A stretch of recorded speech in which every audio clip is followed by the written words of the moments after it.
Rivalries are one of the most consistent and important tropes in all of anime. Pretty much for as long as shonen has existed, so have rivalries within shonen. Now, whether that rivalry be between the main character and a side character, the main character and the antagonist, or two co-main protagonists, I think we can all agree that a good rivalry in anime is one of the greatest reoccurring tropes that we can get. While tropes like the pervy old man or the character who screams every line that they get can get a bit old, I personally don't think I will ever get sick of a good anime rivalry. For that matter, I don't think I'll ever get sick of a good rivalry, period. Ken and Ken in the new Barbie movie was an incredible anime rivalry, even though obviously the movie wasn't anime. And therefore, since rivalries are such a tried and true trope that exists in the majority of the shonen that we consume, an anime having good rivalries or bad rivalries can really make the show. And honestly, when it comes down to anime rivalries, I don't think a show does it better than Naruto. See, Naruto's a show with an insane amount of characters. It's a show that very easily spans over 4 generations. Hundreds of years of characters have their backstories at least somewhat fleshed out, and a lot of the most important characters in the story fall into some similar tropes with each other. And while some of this is somewhat lazy writing, a lot of it is also technically by design, because the very nature of rivalries is built into the plot of Naruto, with Indra and Ashura's reincarnations reincarnating every generation to battle against each other. But Indra and Ashura and their reincarnations are not the only rivalries that we see throughout Naruto. In fact, it feels as though pretty much every single key player in Naruto at one point or another has a rival that's important to them. And thus Naruto serves us to much more than just one iconic rivalry, which is why today I want to talk about all of these rivalries, or at least the top 10. Because today, ladies and gentlemen, we're talking the top 10 greatest rivalries in Naruto, ranked and explained. And if you guys like the idea of me ranking and explaining things, then you're gonna love my other channel, The Weeb Commander, where I rank and explain things from all the other anime that aren't Naruto or Boruto. And if you just like the idea of me talking about anime, you're gonna love my anime podcast, Otaku's Anonymous, where me and Danny Mata break down everything that happened in anime this week. It's available on YouTube, Spotify, and Apple Podcasts. So rivalries, they can be as innocent as two friends challenging each other to rock, paper, scissors, or as terrifying as two characters clashing together so violently that they create a valley forever known as the Valley of the End. There's a wide scope of possibilities when talking about what a rivalry is, because at the end of the day, a rivalry is just a perpetual battle between two people, and whether that battle be friendly or non-friendly is kind of up to the people in the rivalry. And the true beauty of rivalries is that it being friendly or not friendly doesn't really affect how iconic it can be. See, because when I think about the best rivalries in Naruto, I think about the level of impact that said rivalries had. Was their rivalry compelling? Did they push each other to the edge of their limits? And was the rivalry ever finished? When thinking about a rivalry and what makes it great, you kind of have to take all of these things into account. And while some rivalries persist over the majority of Naruto's timeline, they don't necessarily check off any of the listed boxes. So there are definitely some rivalries in Naruto that exist for a long time, but never really drive either of the two people involved in said rivalry to achieve all that much. And unfortunately, that's the case with our number 10 spot, because coming in at number 10 in last place is Sakura and Ino. See, this is a rivalry that's been around for almost the entirety of the Naruto timeline. From episode 1 all the way now to Boruto, Sakura and Ino are rivals. And they're actually the only women on this list, because no other woman in Naruto ever had a rivalry with anybody else. And that's unfortunate, because there was a huge amount of possibility for women to have rivals in the Naruto universe. Tsunade and Mai could have been rivals. I mean, I guess technically Granny Chiyo and Tsunade were rivals, but they didn't know each other well enough to be considered rivals. They were kind of just like adversaries. And thus pretty much all we're left with is Sakura and Ino, who are very much rivals, but not really for the right reasons. See, the earliest introduction of the rivalry between Sakura and Ino is because they both had a crush on Sasuke, which is unfortunate because every other rivalry on this list is for some complex and incredible reason, and the only two women we have on this list have a rivalry over a boy. It's just some of that patented Kishimoto flair. However, regardless of what the rivalry is about, technically Sakura and Ino do push each other to be stronger. As in the early days of part 1 of Naruto, neither of them wants to be weaker than the other. However, unlike a lot of other rivalries on this list, Sakura and Ino throw out friendship in exchange for being rivals. See, Sakura and Ino were best friends growing up, until of course obviously Sasuke came into their lives and both of them decided they liked him. And thus when they became rivals in love, they became no longer friends. And honestly, it stays this way for a while, and it really comes to a head during the Chunin exams when they have one of the worst fights in anime history. And even though the fight is awful, the grit and will and determination displayed by the two of them to overcome the other in terms of power to show off for Sasuke, or maybe show off for themselves, hopefully, shines through very clearly. However, unfortunately for this rivalry, it kind of peters off after the Chunin exams. And that's because after their battle in the Chunin exams, they realize that they're friends again. And because women can either only be rivals or friends, Sakura and Ino kind of stop pushing each other. I mean, that's not entirely true. Ino sees Sakura becoming an incredible medical ninjutsu specialist, so she tries to learn a little bit of medicine, and like, she does learn a little bit of medicinal ninjutsu, and therefore you could say that Sakura improving motivated Ino to improve. That's like a subplot line. At the end of the day, after the Chunin exam, they kind of just become friends who are mean to each other. So yeah, they're not going that high on the list. In fact, they're going in last place. We could have gotten so much more out of this rivalry, but unfortunately we didn't, because Sakura just massively outpaced Ino in terms of strength. So pretty much post time skip, this rivalry was dead and gone. But speaking of being dead and gone, up next we have Neji and Rock Lee. One who's dead and one who's basically gone. Neji and Rock Lee, just like Sakura and Ino, are a rivalry that's been built into the entire fabric of Naruto's run. However, unlike Sakura and Ino, obviously this rivalry didn't continue until Boruto, for stick-related reasons. However, just because of Neji's untimely death doesn't mean that this rivalry wasn't incredibly important to both of these characters' growth. See, obviously, both Neji and Rock Lee were on Team Guy. And honestly, Rock Lee and Neji filled a role very similar to that of Naruto and Sasuke, with Neji being a dojutsu-wielding child genius and Rock Lee being a ruffian with no real powers. However, Rock Lee believed that through the power of determination, will, and hard work that he would be able to catch up with said child genius, which created a dynamic rivalry between the two of them comparable to that of Naruto and Sasuke, as Rock Lee had to put in a lot of work to catch up to Neji's starting line, but Neji had to put in a lot of work to be the most powerful member of the Hyuga, and prove that members of the side branch family are just as valuable and strong as main branch family members. And thus, on top of Neji starting the race way beyond Rock Lee, he also had his own motivations to get stronger, which made this rivalry kind of one-sided. Not that one-sided, because multiple times Neji was forced to acknowledge the fact that Rock Lee had become much stronger, but not nearly as much as Sasuke had to acknowledge the fact that Naruto had become stronger. Because here's the thing, Neji obviously sees Rock Lee's battle against Gaara, who is for all intents and purposes probably the strongest genin heading into the Chunin exams. And Rock Lee puts down a battle against Gaara that Neji probably couldn't have done. And yet it takes until Neji battles against Naruto later on in the Chunin exams for him to realize that the idea that people are no more than the circumstance of their birth is wrong, when in actuality Neji simply watching Rock Lee's battle against Gaara should have proved that point to him. However, unlike Sakura and Ino's rivalry, this rivalry doesn't end after the Chunin exams, because unlike Sakura and Ino, they're members of the same team, which means pretty much anywhere they go or anything they do, they're with each other. And thus, as Neji sees Rock Lee become more and more powerful, he realizes he has to push himself further and further to stay stronger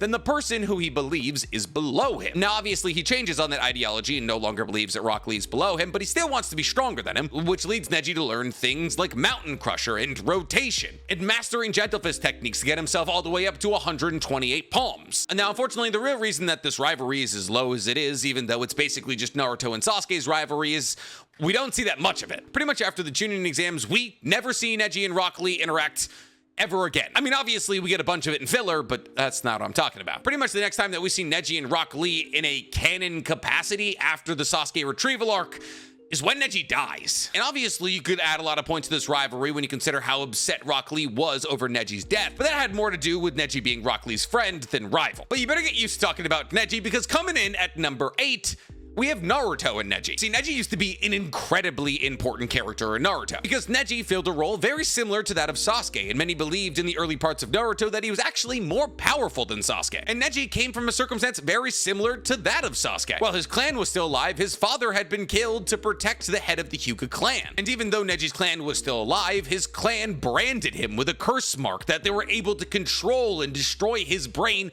whenever they wanted. Neji was essentially living in a caste system that compelled him into an ideology that a person can't become more than the circumstance of their birth. That is to say that people are either born talented or not born talented, and no amount of hard work is going to change that. However, considering the fact that hard work is quite literally the theme of Naruto, that made Neji Not the bad guy, but the guy that we had to prove wrong more often than not. Since Neji had tried to recently reinforce his ideology in a battle against Hinata in the Chunin exams, during the Chunin exams, he was kind of one of the bad guys. And thus Naruto, who had absolutely no idea that Hinata liked him, took it upon himself to teach Neji a lesson. So when Neji and Naruto were paired up in the final stage of the Chunin exam in a one-on-one battle, Naruto took it upon himself to show Neji that hard work can overcome talent any day of the week. And that kind of became the overall theme of their battle. As throughout the duration of their battle, they took multiple times to stop and talk about what it means to be born talented and what hard work can truly do to your power level. And one could say that up until this point that Neji actually technically didn't even train as hard as he could, because he thought that with the amount of talent that he had and the amount of work that he had already put in, that he was at a level of power that was unattainable to a lot of people. However, when Naruto was able to defeat him in that last round of the Chunin exams, it made Neji realize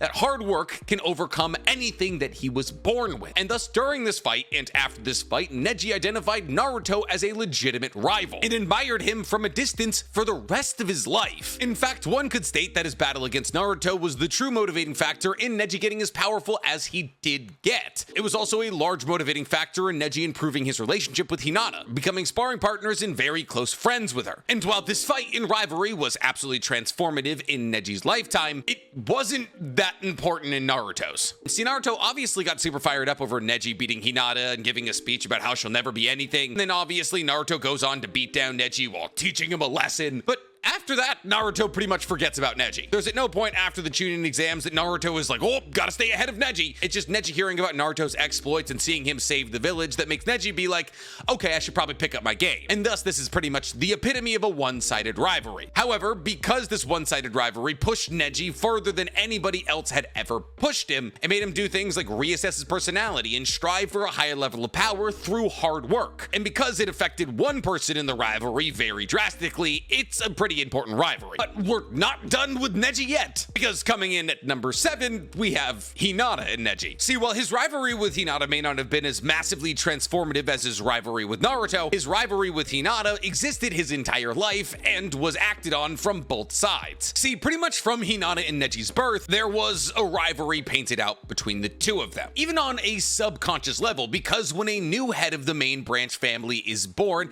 every member of the side branch family receives their curse mark. Let's say hypothetically Neji was born 2 years prior to Hinata. I think it's somewhere around that. Neji actually wouldn't get his curse mark until Hinata was born, meaning that members of the side branch family born between the births of new heads of the main branch family don't get their curse marks for a while. However, the second that Hinata was born, Neji received his curse mark, a mark that would put him under the control of the main branch family for the rest of his life, a mark that a member of the main branch family could use to destroy his brain at any moment. And thus, in essence, the second that Hinata was born, she had a lasting effect in Neji's life. And it would stay that way. See, obviously, as Hinata was meant to be the next head of the main branch of the Hyuga family, she got all of the training. She got the good life. She got treated like royalty because she was. However, Neji did not get that. Neji had to watch his cousin, who was responsible for the fact that he got a curse mark, get all of the love and affection and training, while Neji was relegated to the side branch family because his father was born minutes after Hinata's, and thus Neji decided to become more powerful than this child that got all of the love and attention. However, since Neji was a member of the side branch family, he didn't get to train in all of the main branch techniques, and thus Neji, simply by watching the main branch family members train and Hinata train, mastered all of the techniques better than them. And thus Neji's primary motivation for almost the entirety of his life was to be better than Hinata, and he achieved that and displayed it for the world to see in the Chunin exams. And even though Hinata fought a valiant fight, Neji was a child genius. And while she was born in the main branch family and got all the love and attention and training, Neji proved to her that he was better than she was, which actually technically kind of flies against Neji's whole ideology, because while obviously he was born a child genius and that made him becoming a monster at a young age significantly easier, through hard work he was able to overcome circumstance. But the real center of Neji's ideology is more about being born with intrinsic talent than what family you're born into. But because Hinata was so soundly beaten in the Chunin exams, this also lit a flame under her, as she, as the next head of the main branch family, held the responsibility of making the Hyuga look good for another generation, and therefore it kind of rested solely on her shoulders to make sure that the main branch family wasn't weaker than the side branch family, and thus Hinata had to be stronger than Neji, which lit a politically fueled fire under both of their butts to get as strong as possible. And honestly, they both achieved it. Well, Neji got out to a huge lead in part 1 of Naruto, mastering things like 128 palms, rotation, mountain crusher, air palm. Hinata, motivated by her loss in the Chunin exams and the need to make the main branch family as powerful as possible,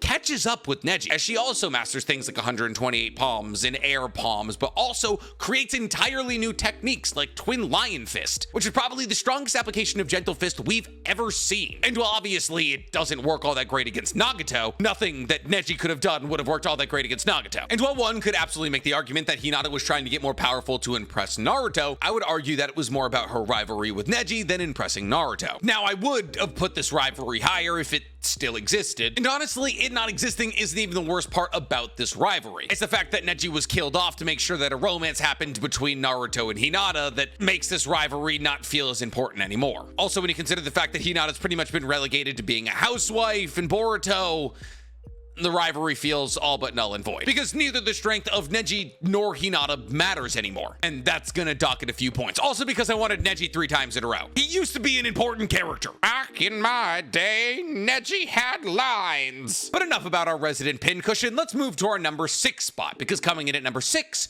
we have Jiraiya and Orochimaru. Now, once again, this is a rivalry that mirrors the rivalry of Naruto and Sasuke, borderline to a T. See, the legendary Sannin all came together under the tutelage of Hiruzen a couple of decades ago. And on the team, you had a kunoichi with medical ninjutsu prowess, a dark and broody childhood genius, and an idiot. However, in order to impress the medical kunoichi on the team, the idiot decides to try and challenge the dark and broody childhood genius. And thus, with the constant motivation of trying to show off for the medical kunoichi that he has a crush on, the idiot tries to get as powerful as the dark and brooding childhood genius. It's Naruto and Sasuke, it's Jiraiya and Orochimaru. And in both circumstances, it works very well. See, Jiraiya and Orochimaru do absolutely push each other to the highest levels of strength. I mean, they're 2 out of the 3 legendary Sannin, and we understand that in the early days of Team Hiruzen, Jiraiya was not strong. He was a liability during the Bell test. The only thing he was good for was the Shuriken whatever jutsu. However, Orochimaru from the jump was pretty much a master in all things ninjutsu, being naturally talented either because of his parental lineage or just because of his genetics. But because the gap between Orochimaru and Jiraiya was so large, Jiraiya had to put in a lot of work to catch up, which led Jiraiya to a lot of his most important advancements, like the fact that Jiraiya was upset that Orochimaru had a summoning animal and he didn't, which caused Jiraiya to try and make a summoning contract with nothing and accidentally reverse summon himself to Mount Muabuka, where he would not only get to know the Toads, but also learn Toad Sage Mode, which would put him in a par of power with Orochimaru, who wasn't able to learn Snake Sage Mode. And slowly but surely, Jiraiya would begin to catch up with Orochimaru in strength, until eventually, prior to his death, Jiraiya was probably stronger than Orochimaru. And not just because Orochimaru had noodle arms. And Jiraiya and Orochimaru's story even parallels that of Naruto and Sasuke's. See, Jiraiya and Orochimaru go to war for Konoha in the Second Great Shinobi World War, where they face defeat at the hands of Hanzo the Salamander, and they meet the Ame orphans, and Jiraiya decides to stay behind. However, in the time that Jiraiya is gone, and the trauma that was inflicted upon Orochimaru and Tsunade because of the Second Great Shinobi World War, Orochimaru begins to dip into kind of evil deeds. See, because of the loss of Tsunade's little brother, who was one of Orochimaru's genin, he dedicates his life to figuring out every jutsu. But this unfortunately requires a whole lot of human experimentation, which Orochimaru starts doing. And thus Orochimaru starts down a dark and dangerous path. But he doesn't leave the village immediately. See, after the Third Great Shinobi World War comes to a close and Hiruzen steps down as Hokage and elects Minato, Orochimaru decides, okay,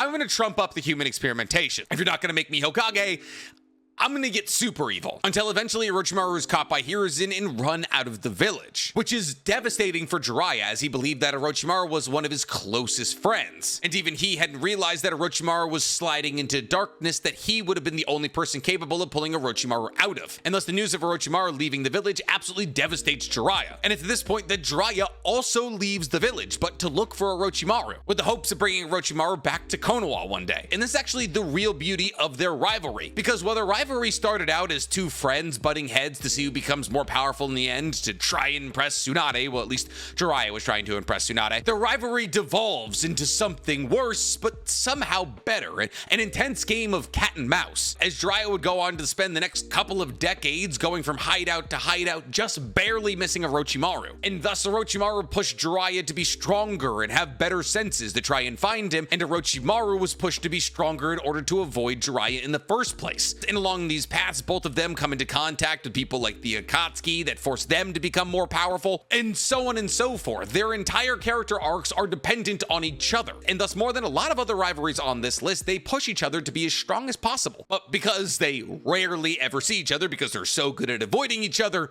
they can't be that high on the list. So let's talk about some people that saw each other every day for almost 70 years, because coming in at number 5, we have Hiruzen and Danzo. Now isn't this the tag team from hell? Hiruzen and Danzo have genuinely one of my favorite rivalries in all of anime, because not only is it important, but it's lifelong. See, Hiruzen and Danzo are roughly the same age, which means that they were born around the time of Konoha's foundation, which led them to live through some of the most important historical events in Naruto's history. And as they were the same age and became ninja at the same time, they formed a natural rivalry. However, this rivalry is a bit different than all the other rivalries on this list. See, this rivalry, while it was probably at least a little bit two-sided, was pretty heavily one-sided for Danzo. But what I love about this rivalry is that it goes beyond power. See, Danzo wanted to be Hiruzen, not only because Hiruzen was more powerful than Danzo, but because Hiruzen was more heroic, more likable, and more people gravitated towards him. Hiruzen was this ray of sunshine that Danzo somehow couldn't figure out how to be. And since Danzo couldn't find out a way to become like Hiruzen temperamentally, he settled for being just as powerful as Hiruzen, or at least trying to be just as powerful as Hiruzen. However, over and over and over again, he fell short in that regard, with the best example of this being during the First Great Shinobi World War, when Tobirama asked if anybody wanted to stay behind to protect the retreat of Team Tobirama trying to leave the Hidden Cloud, and Hiruzen was the only person brave enough to step up. What Danzo didn't realize is that this was a test in order to see who was worthy of becoming the third Hokage, and thus Danzo, who wasn't brave enough to step up, didn't become the third Hokage, and Hiruzen did. And the thing is, this rivalry plays out in a kind of weird way, as Danzo takes the rivalry a bit further than Hiruzen would ever think to, as Danzo once again wants to be Hiruzen and therefore wants to be Hokage, and therefore Danzo does things like creating the route and creating an entire underground program of child soldiers to kill anybody who he deems a threat to Konoha, giving him a role of leadership likened to that of being a Hokage, because Danzo, while Hiruzen is alive, cannot be Hokage. But eventually this isn't even enough for Danzo, as he orders the assassination of Hiruzen, which unfortunately for Danzo is foiled by Kakashi. And over and over and over again, Danzo is foiled by Hiruzen, who continually forgives him. Like when Danzo found out that Hiruzen was responsible for the Uchiha massacre and simply stripped him of the root. Didn't kill him, didn't exile him, just kind of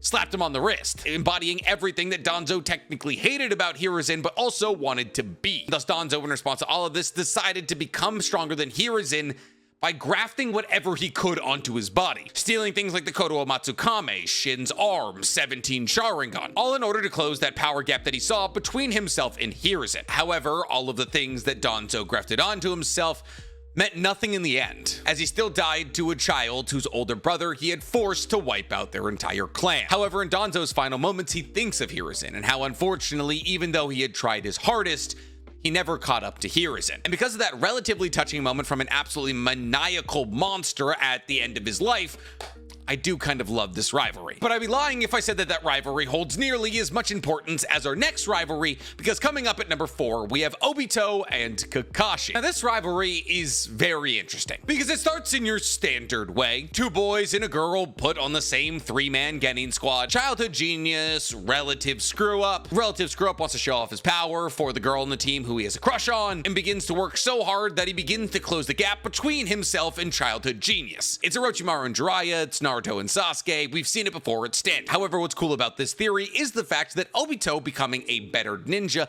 pushes Kakashi to become a stronger ninja out of respect for Obito. Not because he believes that Obito is going to catch him and that's a problem, but because Kakashi sees the hard work and dedication that Obito is putting in, he realizes that he himself should stop resting on his laurels. And while it is still fairly similar to the likes of Orochimaru and Jiraiya, Naruto and Sasuke, the way that Obito and Kakashi's rivalry breaks out of the mold is how it pseudo ends. See, during the bridge mission in the Third Great Shinobi World War, Kakashi and Obito are of somewhat relative strength. I would say that Kakashi is still stronger, and I'd probably be right in that regard, but they're closer than they've ever been before. And this mostly has to do with Obito awakening his Sharingan. Now, most of these rivalry circumstances, the screw-up has to try until eventually they can catch up with a childhood genius. However, in the case of Obito, he doesn't ever catch Kakashi in strength. Instead, he catches Kakashi in personality, in perseverance, in heroism. See, Obito, before he's able to accomplish things like marrying Rin or beating Kakashi in a fight, gives his life to protect Kakashi. And therefore, while Obito may not technically ever overcome Kakashi in terms of strength, he's showing in that moment that he's become a ninja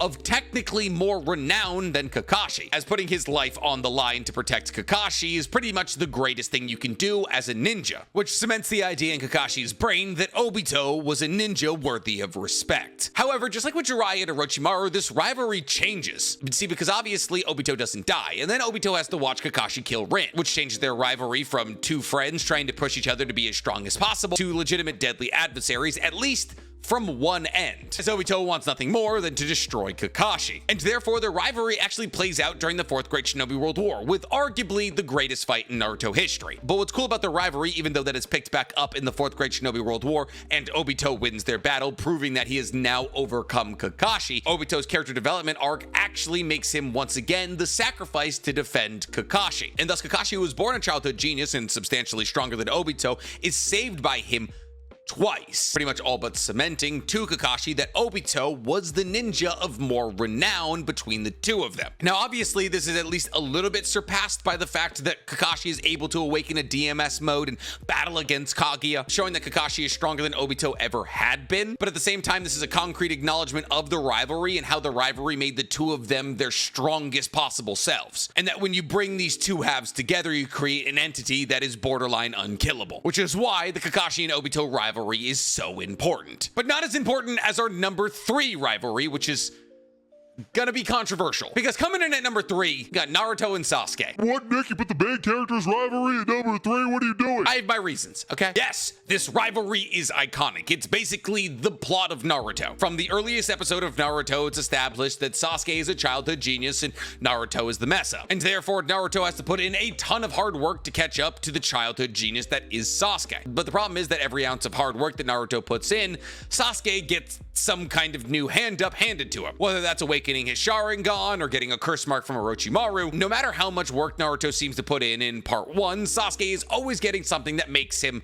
out of reach. And this gets worse when Sasuke realizes that Naruto, somebody who he believes is below him, is catching up to him in terms of strength, which is a problem because not only is Sasuke incredibly prideful, but also because Sasuke believes that he needs to be the strongest person in Konoha because he needs to kill Itachi. And thus Sasuke also begins to train very hard, having Kakashi teach him things like Chidori ahead of the final part of the Chunin exam. However, even with all of those upgrades, it appears as though Sasuke doesn't have enough power, because when Gaara freaks out, Sasuke is no contest against him whatsoever. And yet Naruto is able to defeat him, all but cementing that Naruto may have surpassed Sasuke in strength, which puts Sasuke and Naruto into a situation similar to that of Jiraiya and Orochimaru, where Sasuke, in the pursuit of greater strengths, now has to leave the village, but with Orochimaru. What a trailblazer Orochimaru was, truly. And thus, the motivations of Naruto for the rest of the show are to get strong enough that he can drag Sasuke back by force. And Naruto not having enough strength to bring Sasuke back is cemented by the first Valley of the End fight. Though Naruto was stronger in that fight, he never summons Gamabunta, and I don't know why. I actually do know why. It's called plot. And thus, technically, the plot of Naruto is the motivation of Naruto to get Sasuke to return to the village. Until the plot of Naruto becomes the Akatsuki are trying to collect all 9-tailed beasts, and those 9-tailed beasts are then going to make a 10 tails that turns into a god tree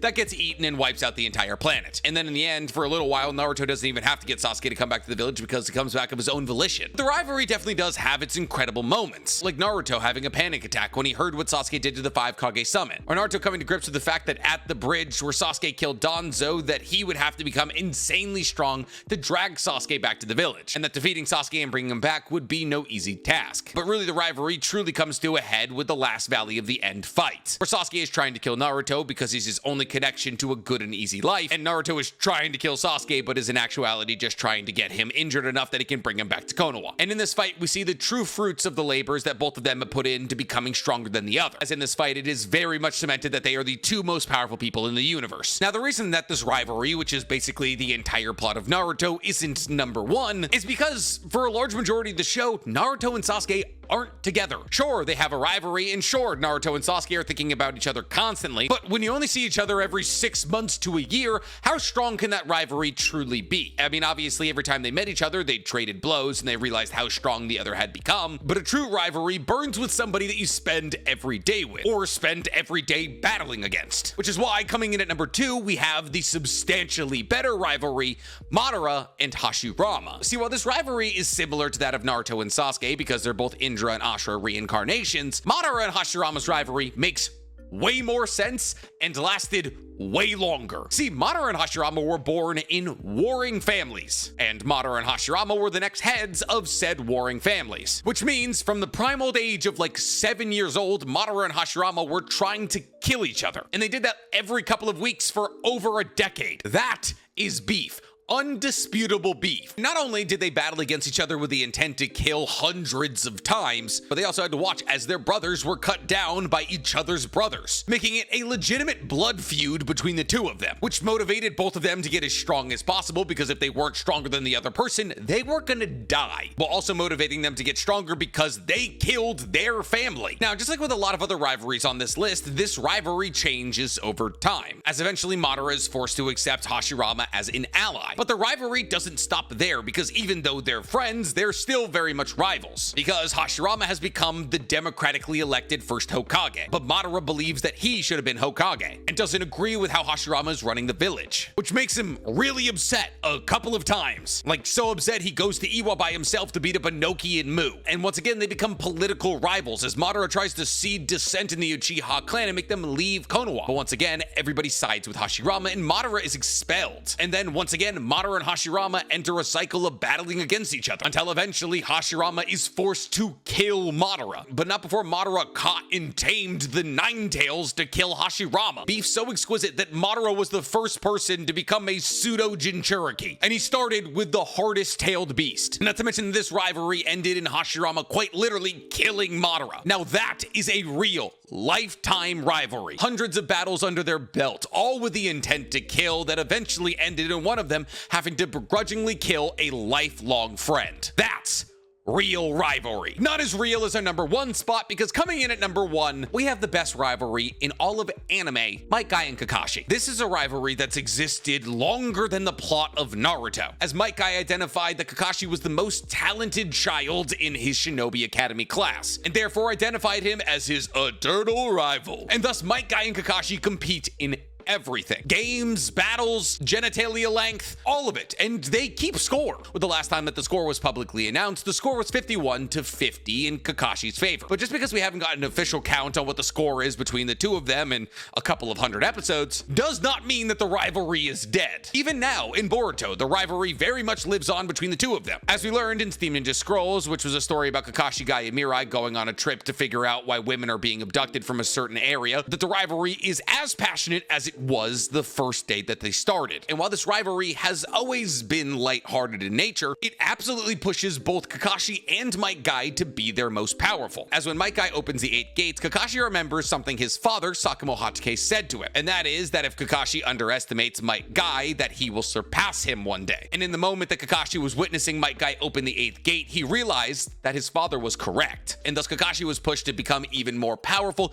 unlocking forms like DMS. And DMS Kakashi and Might Guy are two of the most powerful entities in the entirety of the Naruto universe. But at the same time, their rivalry always being lighthearted makes it my favorite, because they manage to push each other as friends. Best friends. Actually, more than best friends. We all know they're an old gay married couple. Telling me Might Guy and Kakashi never found a woman? That's because they found each other. But that rivalry as friends allowed them both to accomplish unimaginable heights of power. That, and because their race is probably the funniest moment in all of Naruto. So yes, Might Guy and Kakashi are undoubtedly the greatest rivalry in Naruto. Even better than Naruto and Sasuke. I'm sorry if you disagree. But do you disagree, or are you on my side? Tell me in the comments below. And while you guys are down there, please, for me, like this video, subscribe to the page, and hit that noti bell. It's like an acorn.